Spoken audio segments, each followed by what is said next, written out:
dari kelompok 1, kelas 12-3 akan membahas beberapa bukti-bukti transaksi yang berupa nota kontan dan faktur.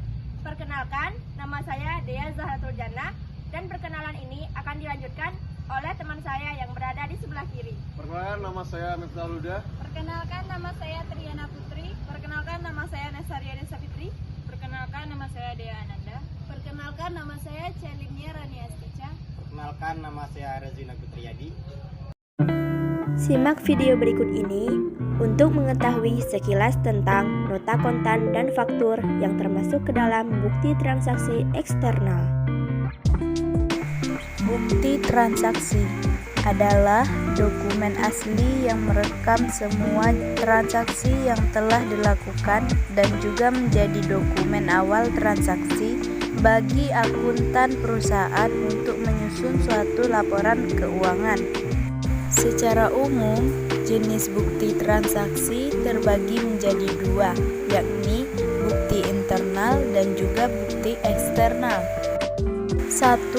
Bukti internal. Bukti internal adalah bukti dari transaksi yang dilakukan atau berasal dari internal perusahaan saja. Biasanya, transaksi internal yang terjadi di perusahaan berasal dari berbagai divisi yang ada di sebuah perusahaan, namun memengaruhi posisi keuangan dalam perusahaan. Beberapa contoh bukti transaksi internal adalah bukti kas masuk, bukti kas keluar, bukti memorandum. 2. Bukti eksternal.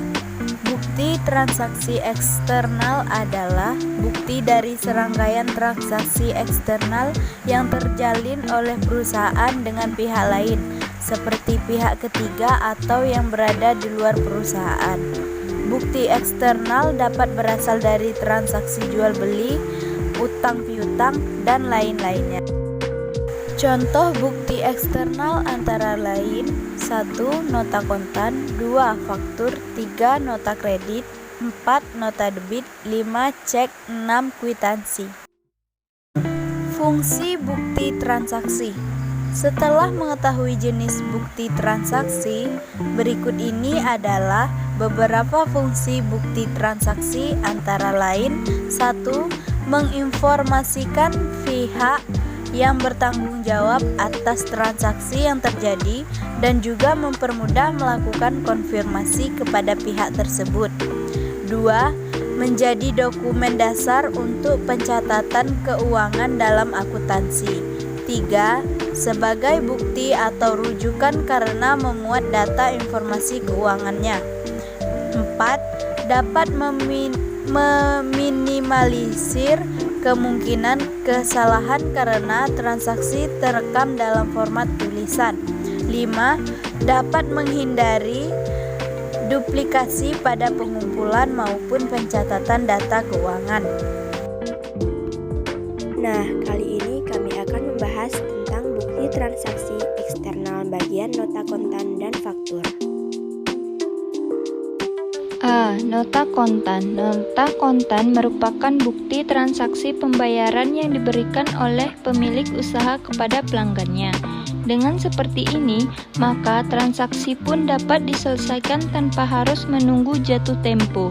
Jauh berbeda dengan nota kredit maupun debit yang masih berkaitan dengan hutang piutang di antara kedua belah pihak. Pada nota kontan ini merupakan sebuah bukti transaksi yang dikeluarkan oleh penjual ketika pembelinya melakukan pelunasan atas barang yang dibeli. Nota kontan ini pun umumnya akan dijadikan sebagai dokumen acuan ketika perusahaan akan membuat laporan keuangan, atau bisa dikatakan ini adalah alat untuk melakukan pengecekan ulang. Salah satu bukti transaksi untuk membantu pencatatan ini contohnya nota penjualan. Nota penjualan nantinya akan menjadi alat bukti pembelian yang sah, di mana akan menerangkan apabila si pembeli sudah selesai melakukan pembayaran atas barang yang dibeli. Maka secara garis besar bisa dikatakan jika nota kontan penjualan adalah sesuatu yang sangat penting, di mana Anda harus menyimpannya dengan rapi supaya nanti mudah ditemukan ketika sedang dibutuh untuk pendukung laporan keuangan. Disebabkan proses pembayarannya yang tidak perlu menunggu jatuh tempo, maka nota bukti pembayarannya ini pun disebut dengan nota kontan atau tunai. Sama seperti nota jenis lainnya, nota kontan ini pun nyatanya harus dibuat dengan menggunakan salinan, setidaknya dibuat ke dalam 2 rangkap. Nantinya nota asli ini akan diberikan kepada pembeli, sementara salinannya disimpan oleh si penjual untuk catatan. Berikut ini adalah daftar komponen penyusun dari nota kontan, antara lain 1. Nama perusahaan atau nama toko sebagai yang mengeluarkan nota, 2. Nomor nota, 3. Tanggal transaksi, 4. Jenis barang, 5. Jumlah barang yang diambil atau dibeli, 6. Harga satuan barang, 7. Jumlah harga. Berikut ini adalah contoh gambar nota kontan. Oke, selesai membahas sedikit tentang nota kontan. Sekarang akan kita bahas juga sekilas tentang faktur. B. Faktur. Menurut Kamus Besar Bahasa Indonesia, faktur adalah daftar barang kiriman yang dilengkapi dengan keterangan nama, jumlah, dan harga yang harus dibayar. Sementara itu, menurut Mulyadi, faktur atau invoice ini adalah dokumen bisnis yang digunakan dalam transaksi bisnis dan dapat mempengaruhi adanya efisiensi serta efektivitas kegiatan bertransaksi. Selanjutnya, menurut Sugeng Haryanto, faktur atau invoice adalah suatu catatan yang menggambarkan barang-barang apa saja yang akan dikirimkan kepada pihak pembeli disertai dengan harganya. Nah, berdasarkan beberapa definisi tersebut, menyimpulkan bahwa faktur atau invoice adalah dokumen penting tertulis yang berisikan transaksi jual-beli dalam dunia bisnis.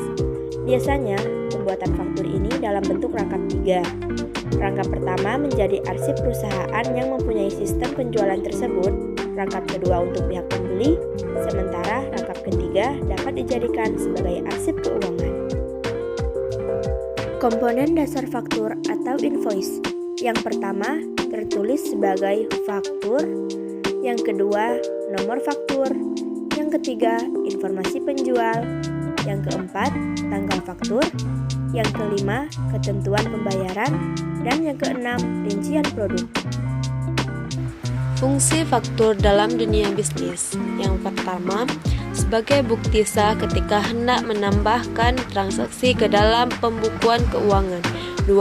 Menjadi bukti sumber rujukan yang sah apabila barang atau jasa yang berkaitan akan dijual lagi kepada pihak lain. Yang ketiga, sebagai laporan yang sah untuk tanda terima barang dan faktur pajak. Yang keempat, sebagai penjaga kepastian hukum, terutama bagi pihak penjual dan pembeli. Yang kelima, sebagai wadah penyimpanan arsip keuangan atau penjualan. Hal tersebut karena faktur itu memiliki informasi lengkap mengenai pembeli dan barang yang dibeli. Yang keenam, sebagai bahan analisis untuk melihat pola pembelian konsumen, sehingga dapat digunakan sebagai acuan promosi dalam jangka ke depannya. Fungsi faktur bagi perusahaan. Yang pertama, sebagai informasi mengenai besarnya tagihan pembayaran yang harus dilakukan oleh pembeli. Yang kedua, sebagai informasi barang atau jasa yang diberikan kepada pihak pembeli. Yang ketiga, sebagai dasar rujukan apabila terjadi kesalahan dalam transaksi jual beli, terutama dalam penghitungan total tagihan. Jenis faktur. Dokumen faktur atau invoice ini memiliki beberapa jenis. Umumnya, semua jenis ini kerap digunakan para pengusaha dan perbisnis, baik itu kelas ataupun menengah, untuk kegiatan transaksi jual beli mereka. Berikut adalah jenis-jenis faktur. Berdasarkan bentuk tampilannya, 1. Faktur atau invoice biasa. Faktur jenis ini berupa dokumen penagihan hutang yang paling umum, biasanya digunakan dalam transaksi jual beli produk yang sederhana. Maka dari itu, tampilannya pun terlihat sederhana, maka kadang hanya berisi nama produk dan harga jualannya saja. 2. Faktur atau infus pro forma. Jenis faktur atau infus yang satu ini biasanya disebut juga dengan infus sementara. Hal tersebut karena dokumen faktur pro forma ini akan diberikan ketika suplai produk masih belum selesai, berdasarkan bentuk tampilannya.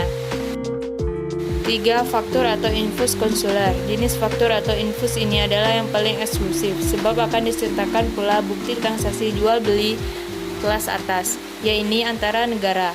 Transaksi yang paling sering menggunakan faktur jenis ini adalah transaksi ekspor dan impor, sebab merupakan transaksi jual beli antar negara yang tentu saja tidak boleh sembarangan. Bahkan dalam dokumen faktur atau infus konsuler ini hanya terdapat persetujuan secara tertulis dari antasi perdagangan negara kedutaan yang bertransaksi. Berdasarkan pihak yang bersangkutan: 1. Faktur penjualan sales invoice. 2. Faktur pembelian purchase invoice. Berikut adalah contoh gambar faktur. Nah teman-teman, begitulah video singkat dari kelompok kami yang menjelaskan tentang nota kontan dan faktur. Semoga bermanfaat dan semoga mudah dimengerti ya.